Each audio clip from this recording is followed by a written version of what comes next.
Start to introduce some tension, rotation. Sometimes you miss one spot, second spot, then you like more height, put it vertical, keep on moving. And then when it's done, bring the structural element, and then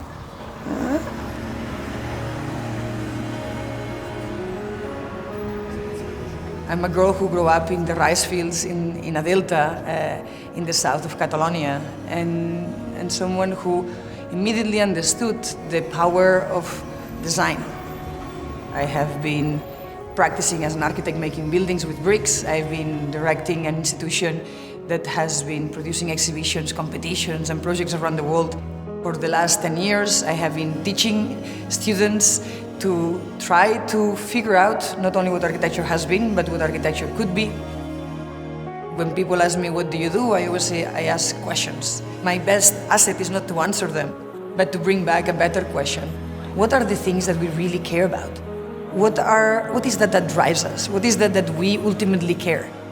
How do we design buildings? How do we design spaces? How do we design institutions that allow for a multiplicity of voices?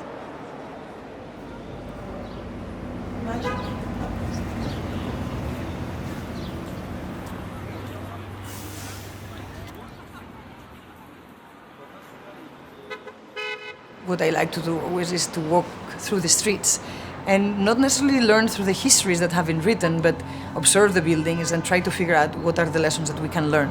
And if there is something there that we want to rescue, because it operates, but because it still has an agency, because it still has the ability to do things today that resonate with us.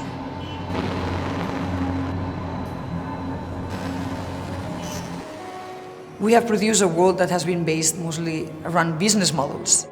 And I'm very interested in architectures that are based around idea models, because those business models do not allow us to collaborate and to practice in a much more open manner. And so many of the issues that I think I have been addressing and I want to address is how do we redefine architectural practice? As an architect, but also as a professor, but also as a director or a curator, I always say I'm a midwife in which I allow people to bring those ideas that they carry inside out. I like to think that I'm actually working with and for and against and next to absolutely every other architect, because we should take all ownership of the collective project that we are all building. When we think about architecture, over the last 20 or 30 years, we have been thinking about iconic buildings or iconic figures. But architecture is much more than that. Architecture is absolutely everything. Architecture exists in the social relationships, in the way in which we sit around the table, in the way in which we engage with each other, we open doors, we close doors, we construct paths. An understanding that we are designing constantly our interactions with each other and with nature and with the world and with the universe, if you want. Everything is architecture, and that it is not only about buildings, but about things that we are concerned. It's understanding that architecture is a way of caring. How do we rewrite history? How do we bring those voices that were forgotten, that were not invited, that were not included?